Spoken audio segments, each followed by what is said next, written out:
Europe 1, Pascal Praud.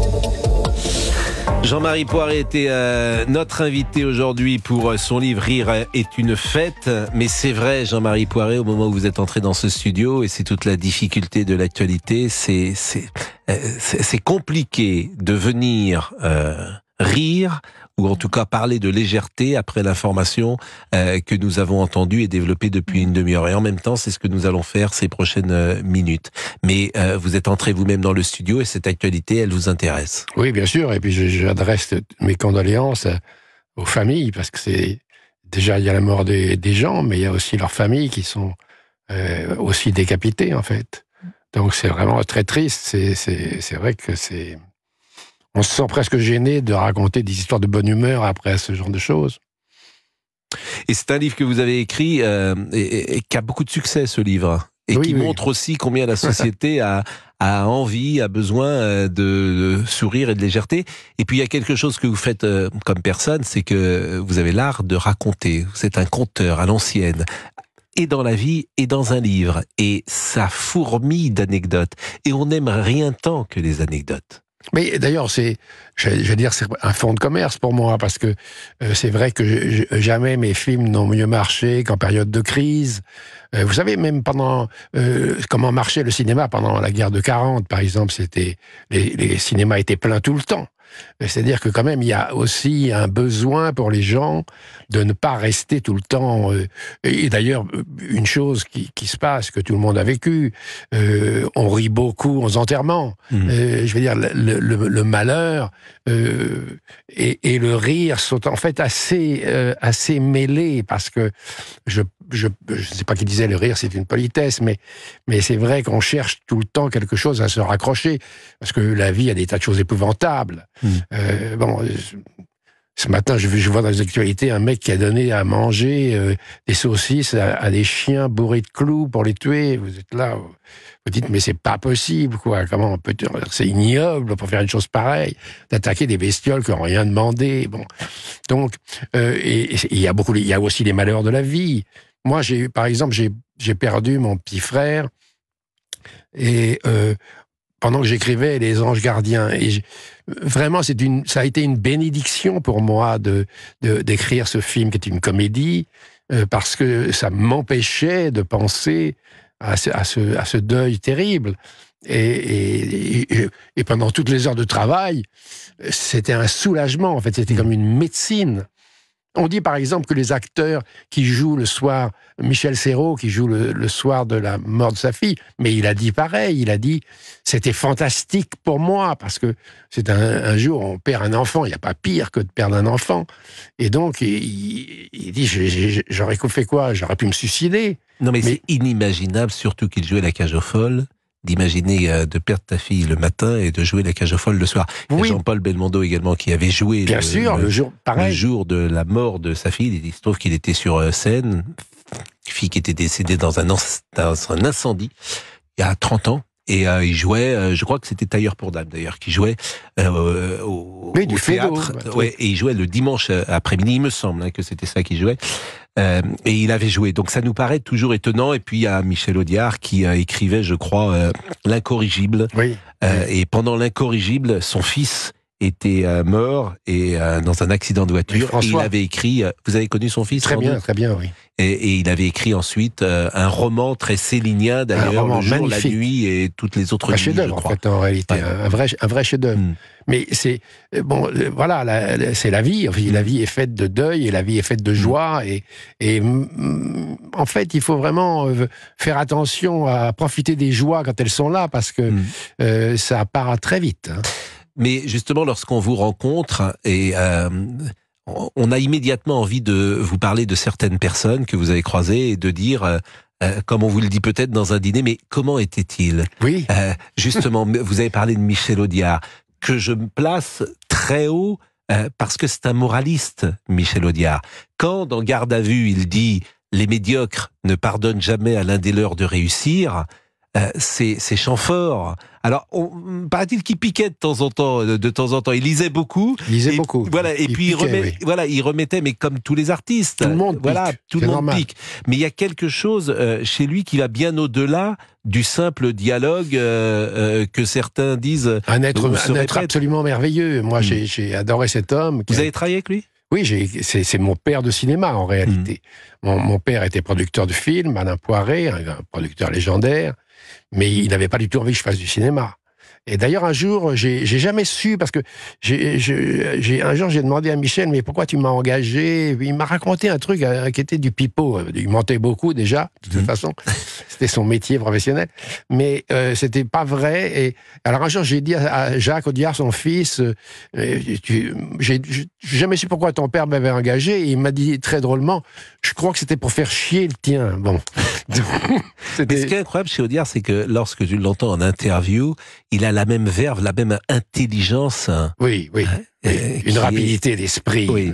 Et puis un phrasé qui n'appartient qu'à lui, une façon de parler. Du nez, un peu comme ça. Oui. Et quand il mentait, il jetait son nez sur le côté. Et j'ai pas mis dans mon livre. Parce que mon livre était beaucoup trop copieux.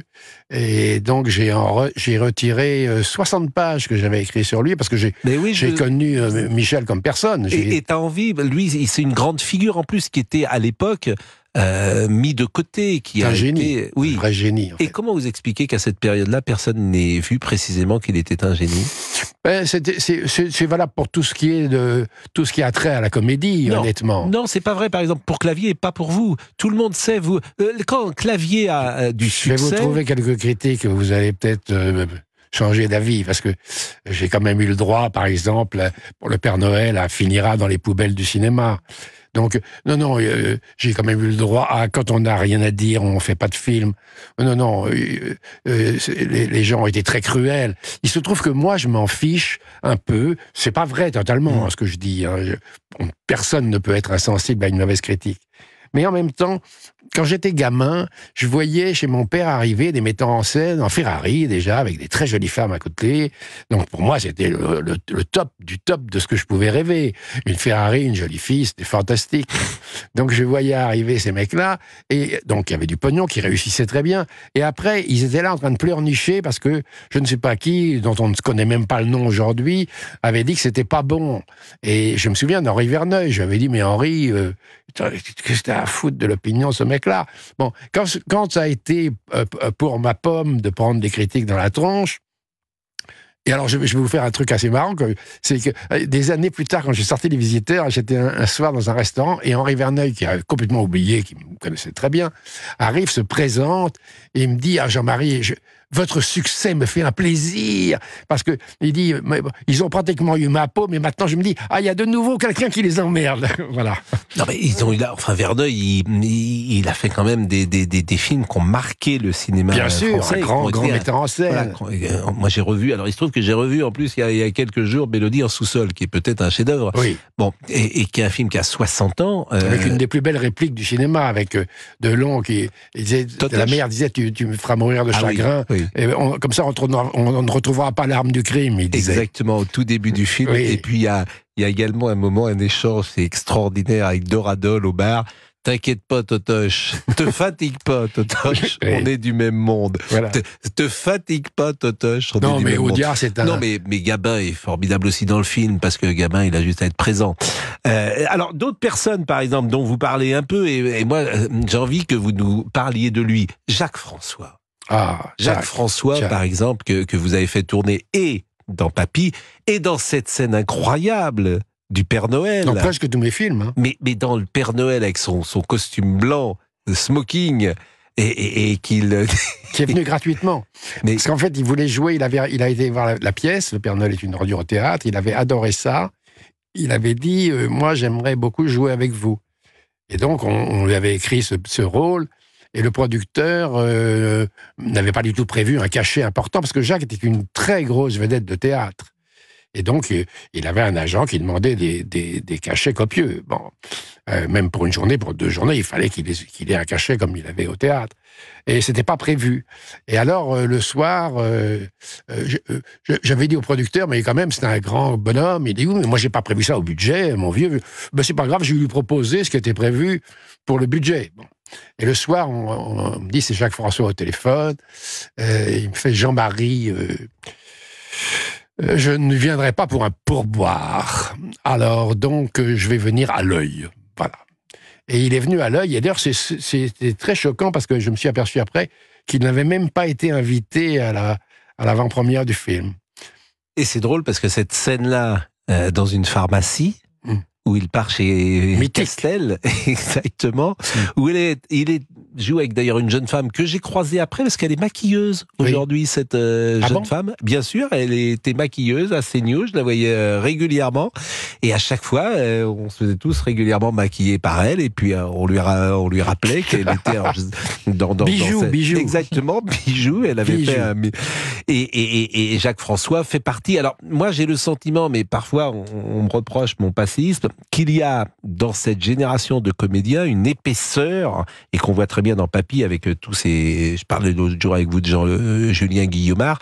J'ai l'impression qu'il y a une épaisseur dans ces comédiens que je ne retrouve pas forcément aujourd'hui. Une qualité, une culture, une intelligence aussi, et une manière de faire ce métier, évidemment sérieusement, mais avec un certain état d'esprit que je ne retrouve pas non plus toujours aujourd'hui. Parce que c'est un choix que je fais, moi, de ne pas sacrifier les petits rôles.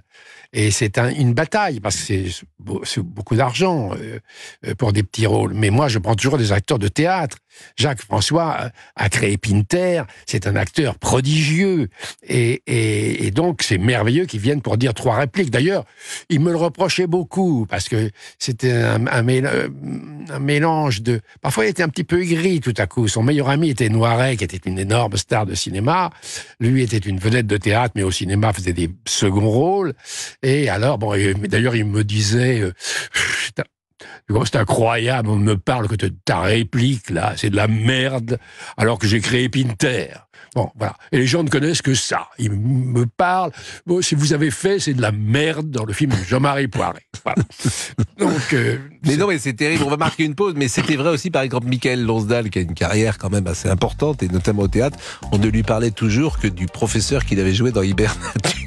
Oui, c'est ça. Où il faisait quasiment une panouille. Oui, c'était le professeur, je ne sais plus comment il s'appelait, le professeur Labourie, je crois, de mémoire. Et toute sa vie, on lui a dit, bah, vous êtes le professeur d'Hibernatus. Oui. Alors qu'effectivement, il avait une carrière à côté importante. Il est 12h46, on est avec Jean-Marie Poiret et nous parlons de son livre, effectivement, livre de souvenirs. Riez de tout, vous finirez par ne plus rire de rien. C'est Bret Easton Ellis qui dit ça dans les premières pages. Et son livre, vous pouvez... Notamment cet été, je pense que ça va être un succès sur les plages. J'aimerais beaucoup. Il a très bien démarré et je crois que surtout le retour des gens est absolument adorable. Oui. Et ça, pour moi, c'est une... Oui. Mais vous savez aussi, parce qu'on vous a vu pas mal à la télévision. Oui, chez vous. Et c'est vrai que vous en parlez bien. Donc on a envie à la fois vous donner des anecdotes du livre, mais comme le livre en plus, vous avez bossé, hein? Il y a combien de pages? Il y a 411 pages, je crois. Ouais, vous avez écrit ça en combien de temps? J'ai écrit ça, la rédaction, je veux dire 1 an et demi, mais la vie a duré très longtemps avant. Ah, ça c'est joli. Il est 12h47. Vous pouvez poser vos questions à notre invité Jean-Marie Poiret au 01 80 20 39 21 avec Pascal Pro de 11h à 13h sur Europe 1. Pascal Pro et vous. De 11h à 13h sur Europe 1 avec notre invité Pascal, Jean-Marie Poiret. Alors évidemment, Jean-Marie Poiret, il parle des visiteurs, mais on vous a souvent entendu parler des visiteurs, de Valérie Lemercier, évidemment, qui est inoubliable dans le premier, et ça a parfois été injuste, parce que dans le deuxième, elle était bien, Muriel Robin, mais elle ne faisait pas oublier, sans doute, Valérie Lemercier. C'était aussi injuste pour Muriel Robin, j'imagine. C'est vrai, mais enfin, elle a eu le mérite de le faire, et moi je l'ai trouvée très bonne, et le public est parfois très capricieux, vous savez. Moi, je me souviens d'avoir vu Yehudi Menuhin diriger un orchestre, et alors moi je savais qu'il était malade des mains, qu'il ne jouait plus du violon, mais les gens ne le savaient pas. Ils sont venus et il s'est fait huer. C'est-à-dire qu'à un moment donné, les gens hurlaient « bouh, bouh !» Et on a terminé, on devait être 9. Alors que l'homme ne pouvait plus serrer son violon, donc il pouvait encore serrer une baguette.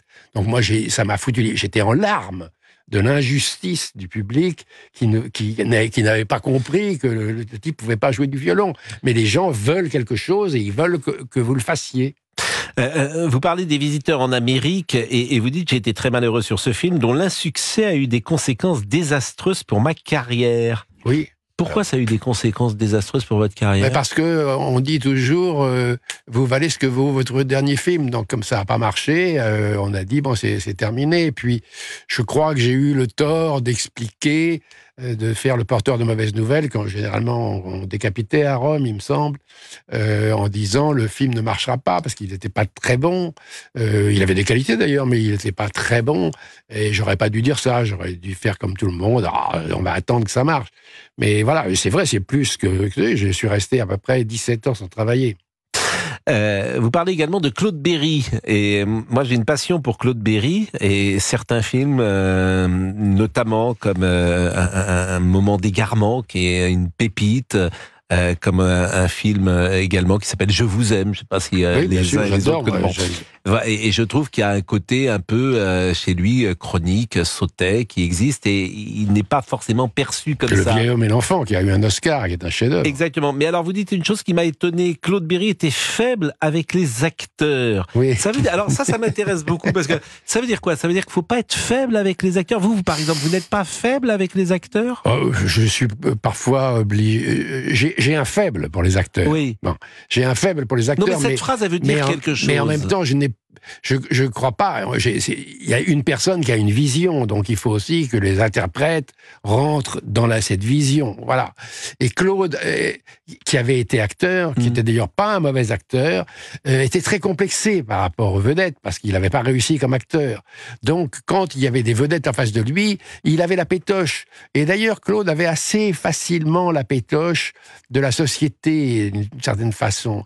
Il avait un certain complexe social. Alors, moi, je suis un fils de famille, donc évidemment, j'ai pas du tout ce type. Ce que j'allais vous dire, c'est-à-dire que lui, privilégié. Voilà, vous êtes né dedans. Oui. Et Claude Berry, son père, il l'a raconté, était fourreur. Il a fait un livre formidable, Claude Berry, qui s'appelle Autoportrait. Je sais pas si vous l'aviez lu, Autoportrait chez Léo Cher. Bien sûr. Léo Cher qui vient d'ailleurs de mourir ces derniers jours.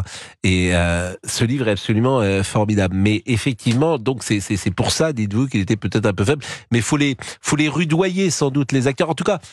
Faut les connaître. Il faut les rudoyer avec diplomatie. Il faut aussi les flatter. Oui. Et il faut aussi les connaître. Mais il faut pas être dupe. Il faut pas avoir trop la pétoche parce que sinon, il vous mange sur la tête. Est-ce qu'il y a des regrets dans votre carrière ? Non, Des films, par exemple, vous dites, tiens, ce film-là, j'aurais pu le faire, on l'a pas monté, on n'est pas allé jusqu'au bout. Oui, bien sûr, j'ai des regrets. J'ai écrit 2-3 films qui ne se sont pas faits, que j'aurais aimé faire.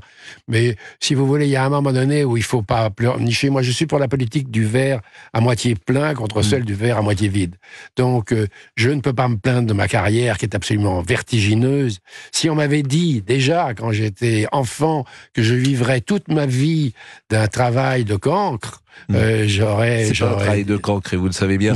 Est-ce qu'il y a un projet ? J'ai écrit une série pour Canal et Disney, mais j'ai l'impression qu'elle est un peu au frigo, d'après Au bon beurre de Jean Dutour. Mais comme maintenant, avec Clavier d'ailleurs. Avec Clavier. Bien sûr, il en avait parlé. Mais maintenant, les décisions se prennent à Los Angeles. Et donc, évidemment, vous dites, c'est une série avec Clavier, Christian Clouvière. Voilà, vous êtes. Ils ne savent pas qui c'est, voilà. Bon, il est 12h56. On a fait cette parenthèse au milieu de cette actualité dramatique et je vous remercie grandement, Jean-Marie Poiré.